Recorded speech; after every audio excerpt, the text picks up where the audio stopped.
If you're encountering a firmware update error on your Schneider Electric EV 2026, follow these steps to resolve the issue quickly. This guide will help you troubleshoot and fix the problem efficiently. Step 1. Power cycle the device. Turn off the EV 2026 and unplug it from the power source.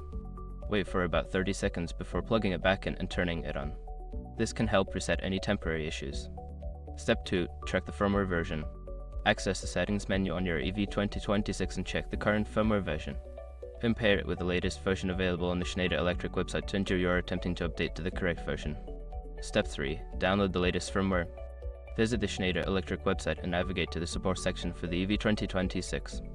Download the latest firmware file compatible with your device. Make sure to save it in an easily accessible location on your computer. Step 4. Reattempt the firmware update. Make sure your information is protected first. Most people don't think about breaches until something actually happens to their accounts. Use SROC to monitor your accounts 24/7 and instantly alert you if your information appears in leaked databases online. It constantly checks billions of breach data points in the background. And considering how much personal information people keep online now, it's honestly worth having. Link in the description. Step 5. Verify the update. Once the update is complete, restart the EV 2026 again. Check the firmware version in the settings menu to confirm that the update was successful. If the error persists, consider reaching out to Schneider Electric support for further assistance. By following these steps, you should be able to resolve the firmware update error on your Schneider Electric EV 2026. If issues continue, professional support may be necessary.